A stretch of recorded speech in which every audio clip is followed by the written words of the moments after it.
오늘은 신앙의 모노태스킹이라는 제목으로 말씀을 나누도록 하겠습니다.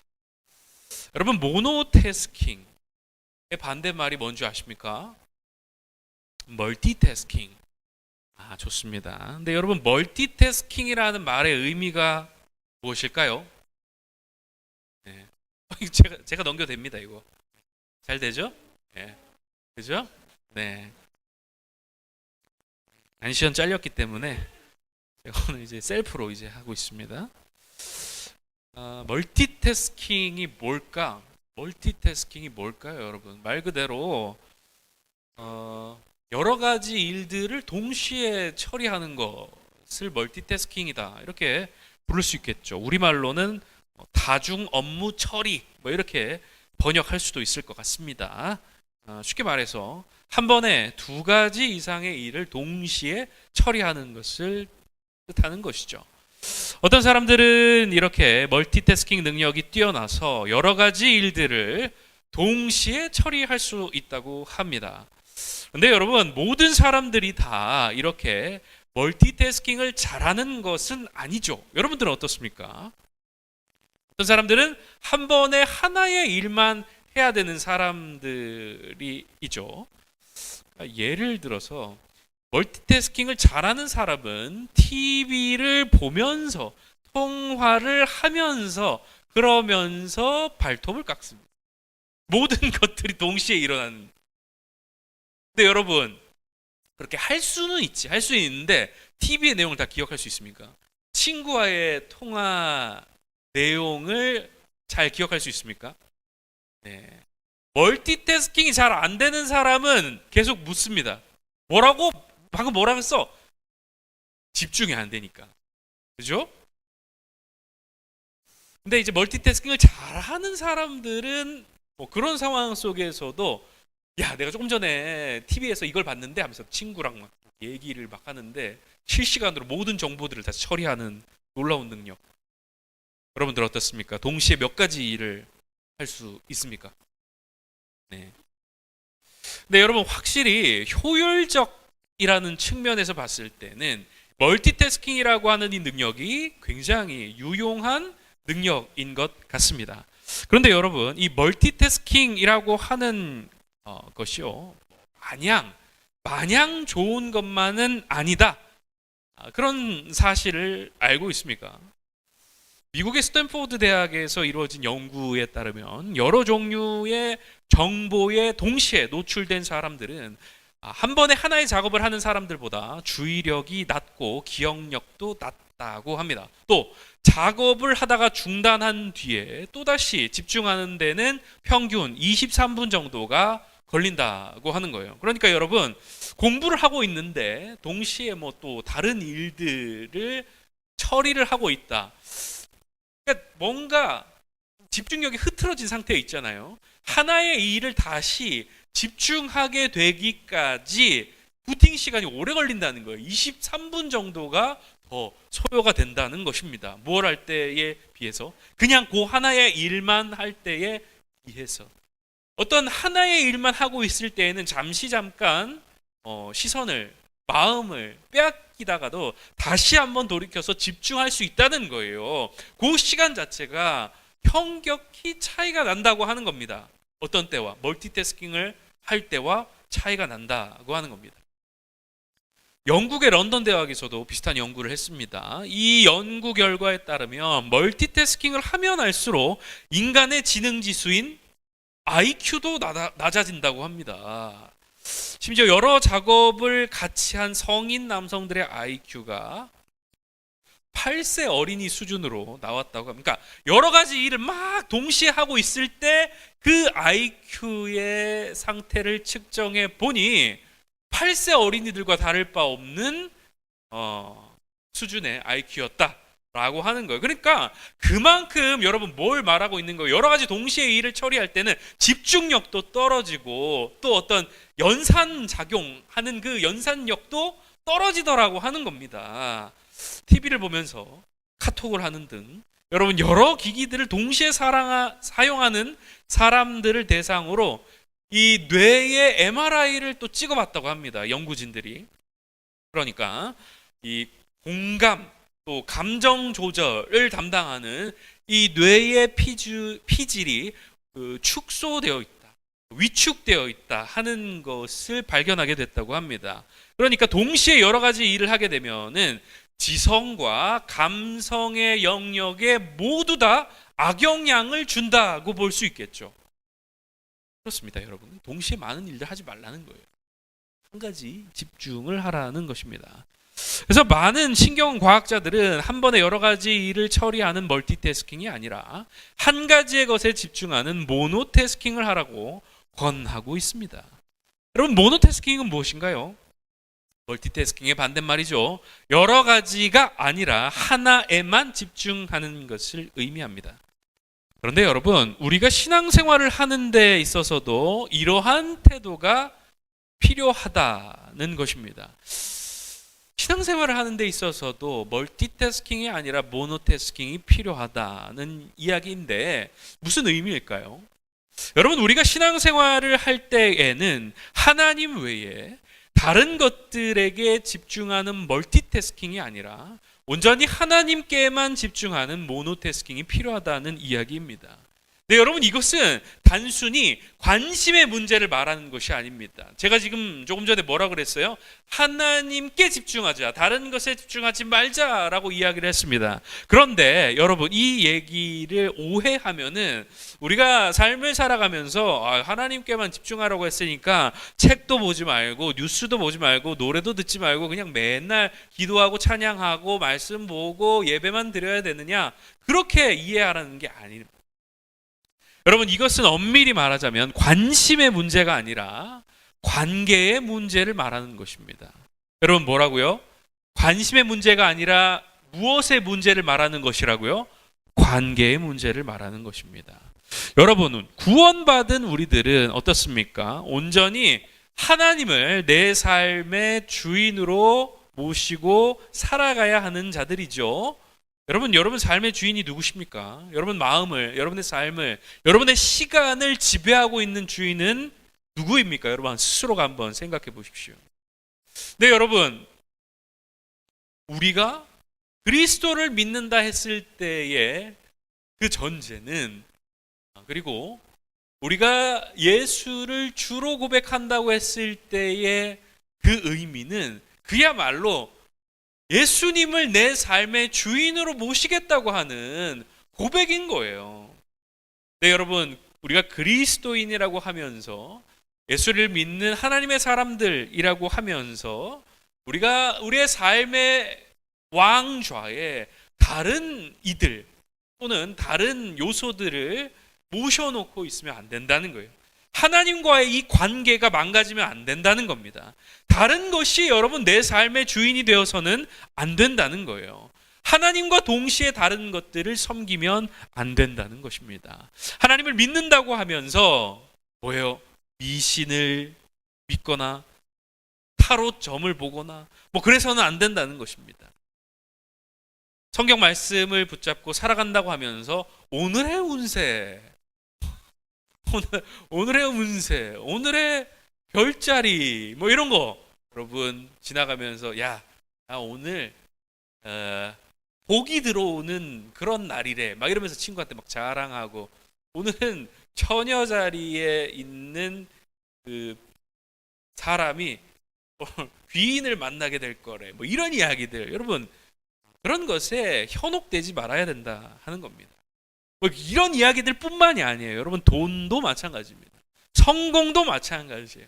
명예와 권력, 또 외모와 인기도 마찬가지라는 거예요. 그런 것들에 우리의 마음의 보좌를 빼앗겨서는 안 된다는 거예요. 그런 것들이 우리 마음 보좌에 앉아서 우리의 삶을 지배하도록 그냥 내버려둬서는 안 된다는 것입니다. 온갖 것들의 마음을 빼앗겨서 그것들을 주인으로 삼고 이리 기웃 저리 기웃하는 삶을 살아가서는 안 된다는 이야기입니다.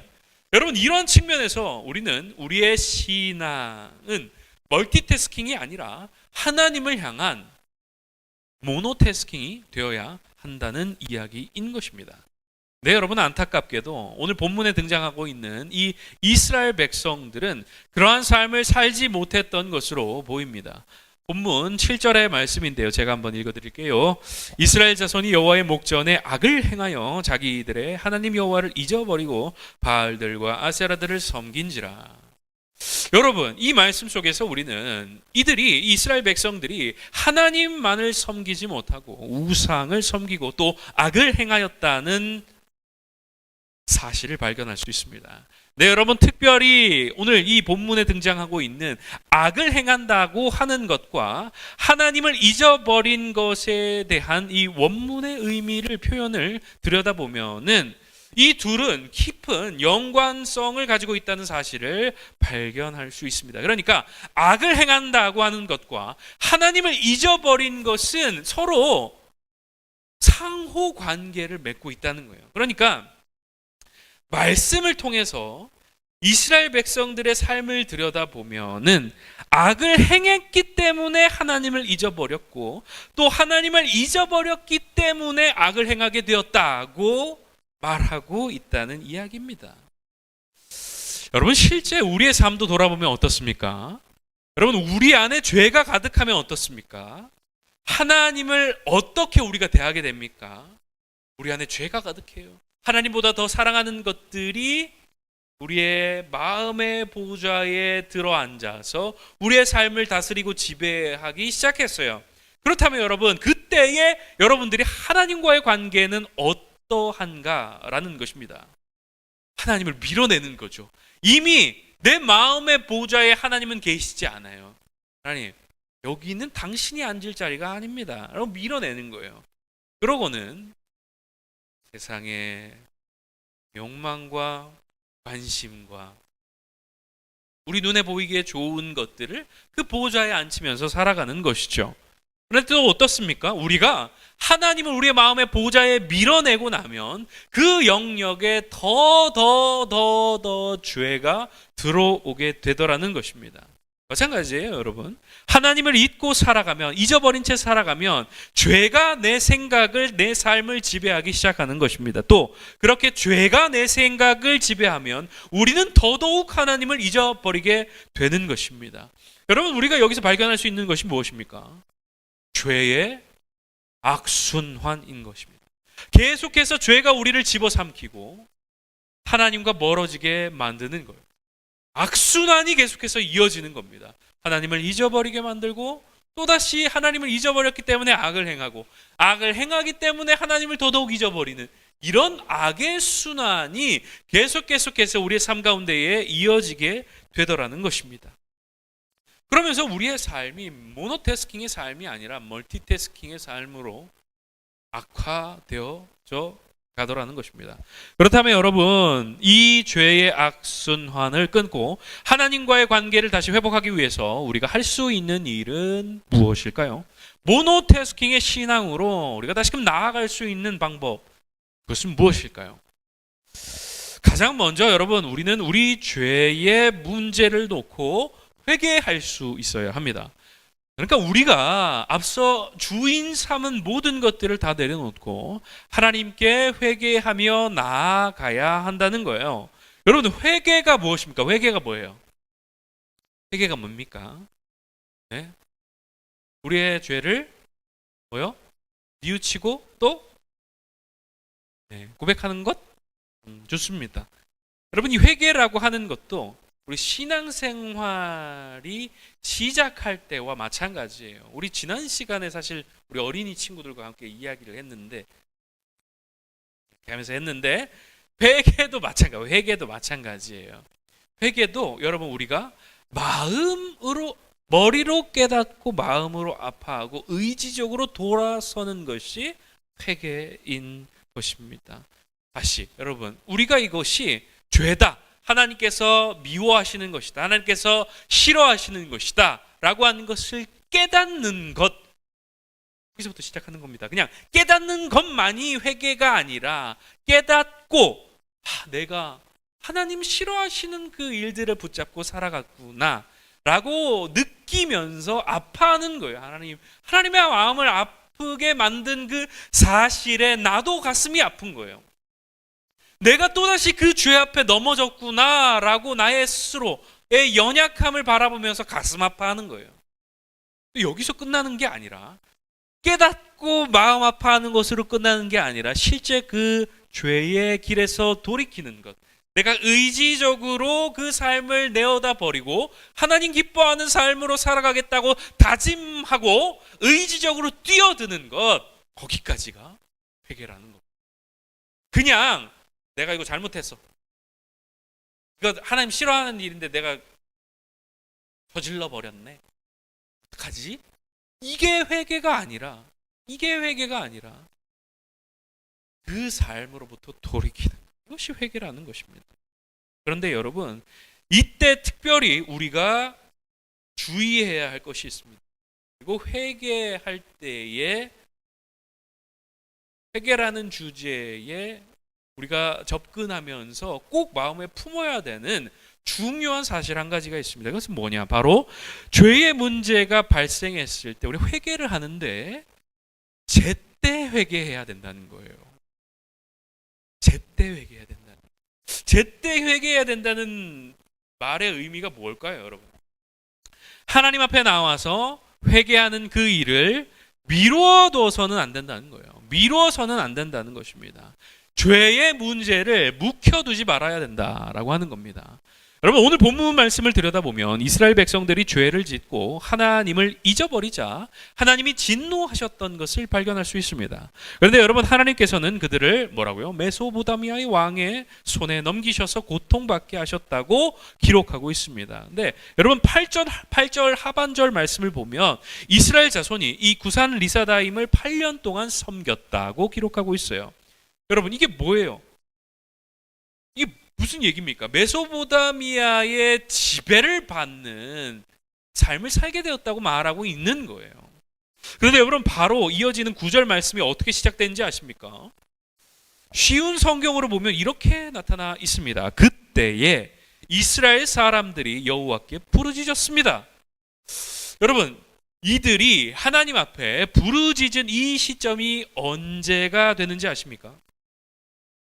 그 왕 밑에서 오랜 기간 고통의 시간을 보낸 다음 구산 리사다임의 통치를 받은 8년, 그 시간이 지난 이후에야 비로소 이들이 하나님 앞에 부르짖었다고 말하고 있는 겁니다. 여러분, 8년이란 시간 동안 이스라엘 백성들은 자신들의 죄를 제대로 깨닫지 못했고 제때 회개하지 못했다는 이야기예요. 한마디로 그들은 그들의 죄의 문제를 그저 묵혀두고만 있었다고 하는 것입니다. 그리고 그러면서 오히려 그 죄로 더 깊은 죄악에 빠지게 되었던 것을 볼 수 있는 것이죠.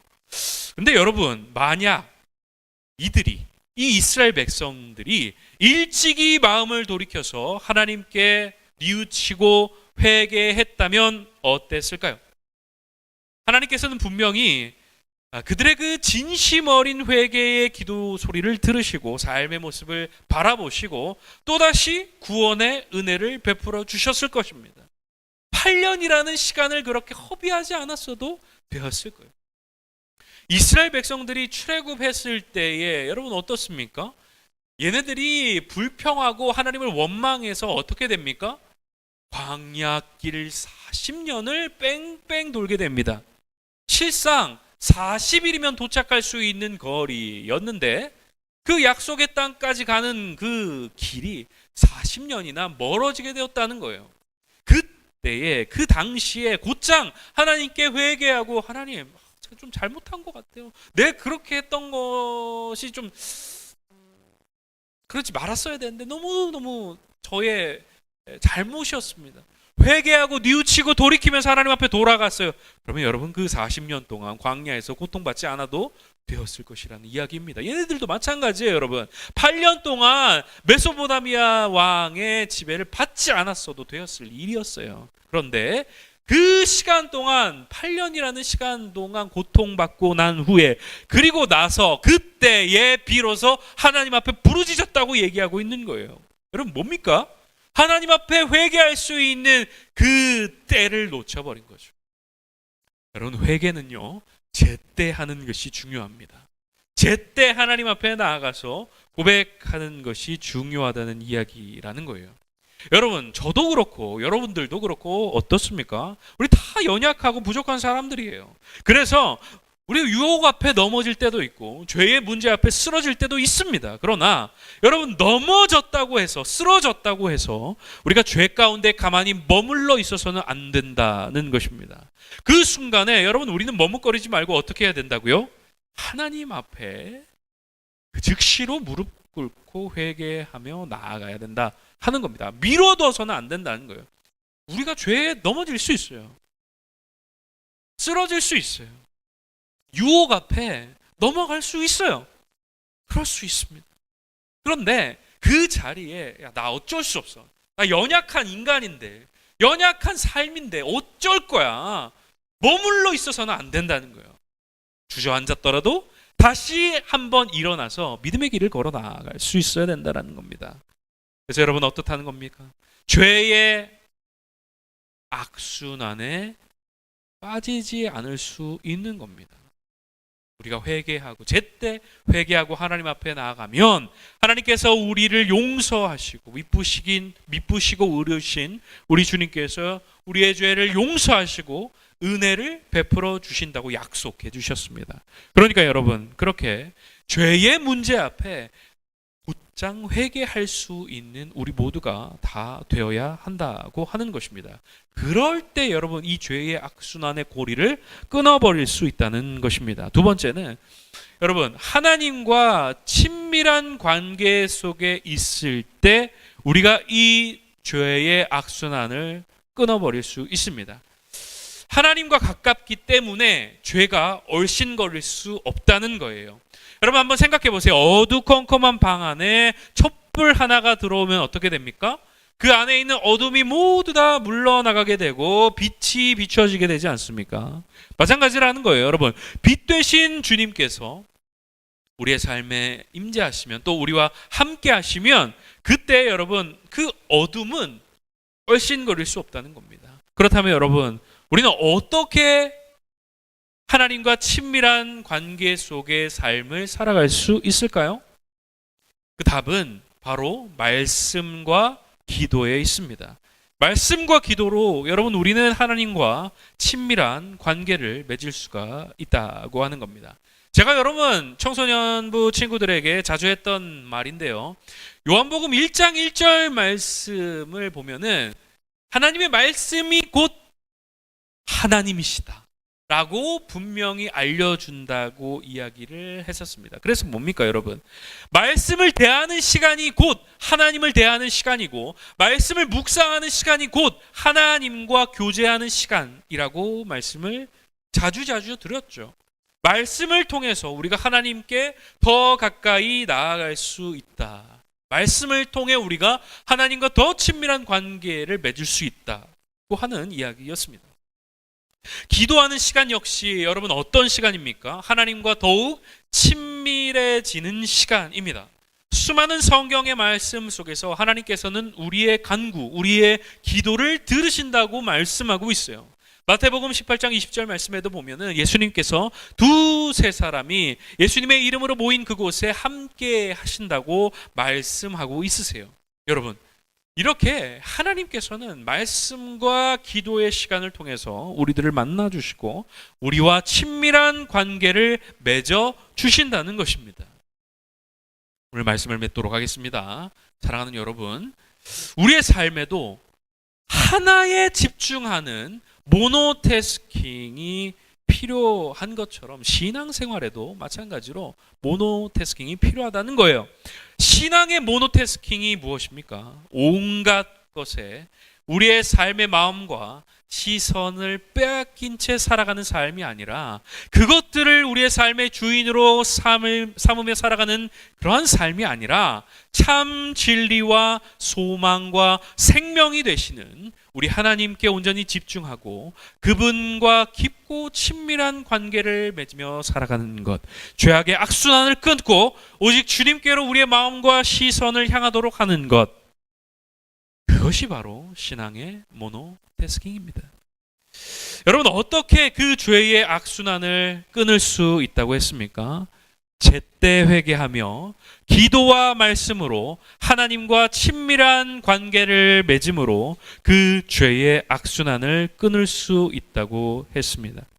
여러분, 그러한 삶을 살아가는 우리 모두가 다 될 수 있기를 소망합니다. 여러분, 우리가 그렇게 하나님의 생명에 접속되어 있으면 우리는 그 생명의 수액을 공급받을 수 있습니다. 그리고 그 생명의 수액을 공급받으면 여러분, 우리의 영이, 우리의 삶이 회복되고 더 풍성히 열매 맺는 삶을 살아갈 수 있게 되는 것입니다. 사랑하는 여러분, 이번 한 주도 그렇게 모노태스킹의 신앙으로 하나님 주시는 놀라운 생명과 은혜를 풍성히 누리며 살아가는 복된 날들이 다 될 수 있기를 주님의 이름으로 축복합니다.